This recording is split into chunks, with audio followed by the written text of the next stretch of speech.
You get up all of your friends, but you never say the mistake do not begin. Fight till the dying bitter end. Never hold your breath, for you never win. Winning is the way that you get up all of your friends, but you never say the mistake do not begin.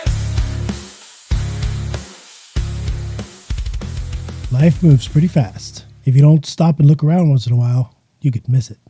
It's a weak man who created hard times, buddy. Life moves pretty fast. If you spend all your time looking around and not making an impact, you won't be missed. That's the adjustment. Yeah, how's that for an adjustment? How's that for an attitude adjustment? Had some good conversations today, although probably not technically the most smooth type of podcast on the Burnt Biscuit Gang, but it's moving forward. So we're getting organized around some stuff and getting the picture squared up like this in a square type of form, like this kind of square like this. And we're figuring it all out. So it's difficult when there's multiple people involved and there's multiple moving parts and everyone kind of has their own idea of what's the expectation about what's going on. Everybody has their own pace of talking. Everybody has their own questions. And it's not like we're working together every day, like a lot of these pro podcasts that we watch and admire so much, like the Future Looks Bright crew over at the Valuetainment podcast, or the Cast Brew, Timcast IRL crew and whatnot. But I'm going to say this: the object of life is not to be on the side of the majority, but to escape finding oneself in the ranks of the insane. So sometimes it's kind of good to be in the ranks of the insane in a certain way, but I think I understand what Tolstoy was talking about this. Interestingly enough, this quote is often attributed to Marcus Aurelius. And so I pulled out my handy dandy copy of the Meditations of Marcus Aurelius, which is one of these kind of books. So it's kind of like, it's got the little sayings and quotes and whatnot. And I was looking around in there and it said, it's from here, it's from there. Well, the Internet of Things is full of all sorts of wings and dings. So what ended up happening is I found a passage that I'm going to go ahead and read right now. It's one of my favorite passages from this book. And it's actually the first entry in book 5 of Marcus Aurelius' Meditation. So, in the morning when thou risest unwillingly, let this thought be present: I am rising to the work of a human being. Why then am I dissatisfied if I am going to do the things for which I exist and for which I was brought into the world? Or have I been made for this, to lie in the bedclothes and keep myself warm? But this is more pleasant. Dost thou exist then to take thy pleasure and not at all for action or exertion? Dost thou not see the little plants, the little birds, the ants, the spiders, the bees working together to put in order their several parts of the universe? And art thou unwilling to do the work of a human being? And dost thou not make haste to do that which is according to thy nature? But it is necessary to take rest also. Yeah, it is necessary.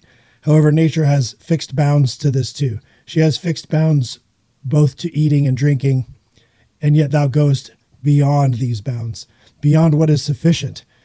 Yet in thy acts it is not so, but thou stoppest short of what thou canst do. So thou lovest not thyself. For if thou didst, thou wouldst love thy nature and her will. But those who love their several arts exhaust themselves in working at them unwashed and without food. But thou valuest thy own nature less than the turner valves of the turning art, or the dancer the dancing art. Or the lover of money values his money, or the vainglorious man his little glory. And such men, when they have a violent affection to a thing, choose neither to eat nor to sleep, rather than to perfect the things which they care for.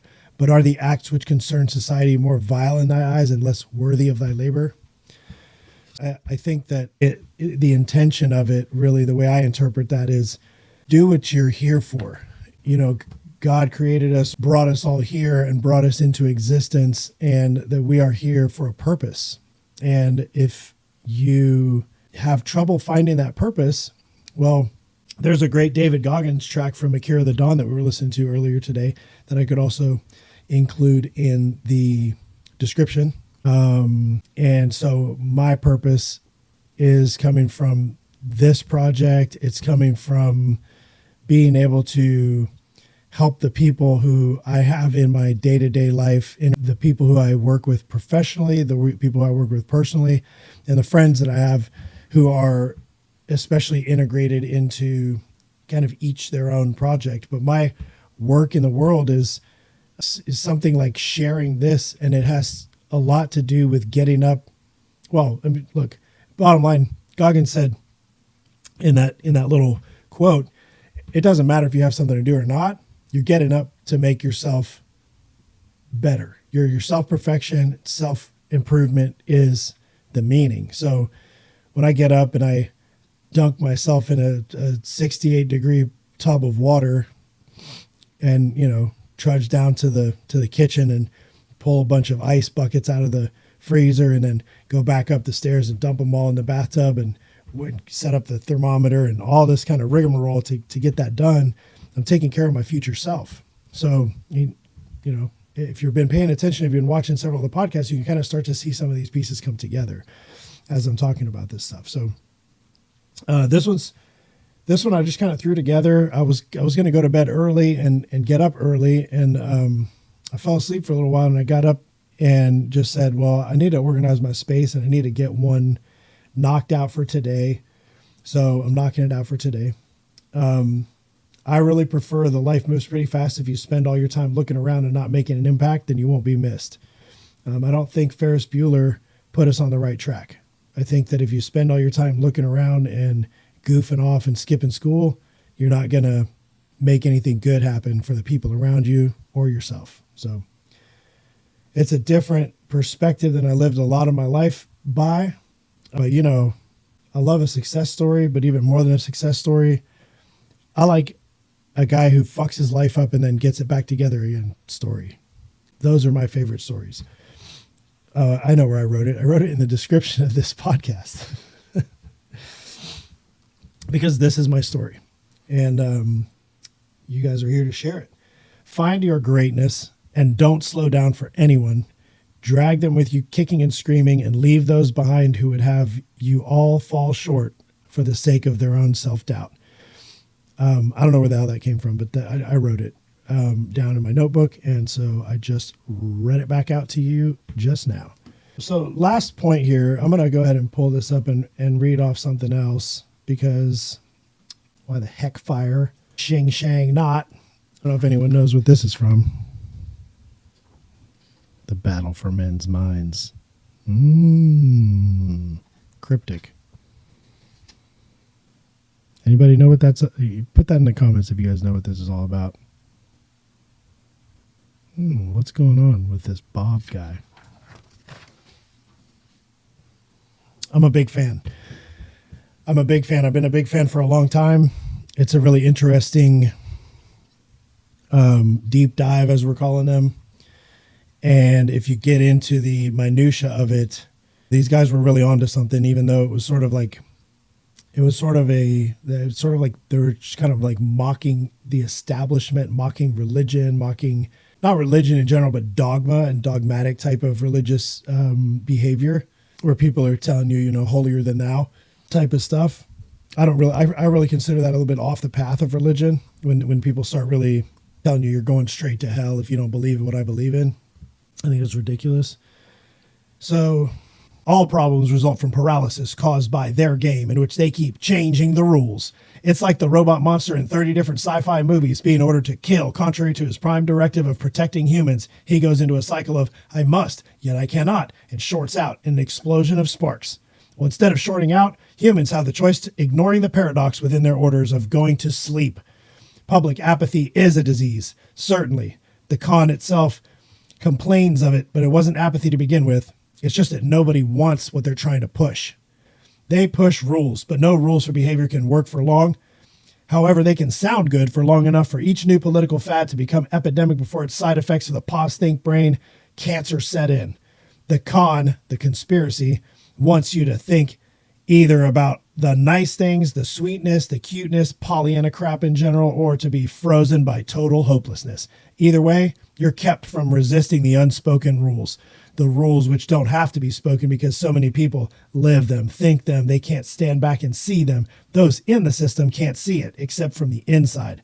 They don't know that there could be an outside. They never suspect how much larger their cage might be. They implanted in you the idea that you have to find yourself. But when you start looking, all you find is more conspiracy. There's nothing left but their idea of you. See? Now get back in your gourd. The conspiracy's left-right split enforcement creates two very opposite attitudes toward change. Its conservative dupes fear all change, while the liberal dupes swallow any new rule on how you must do your own thing. It keeps the two groups fighting each other rather than it.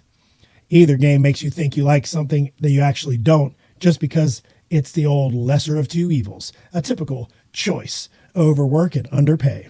Most conspiracy jobs thus are unbearable by nature. But this is just another way the conspiracy screws itself. By making jobs meaningless, employees are motivated to sabotage.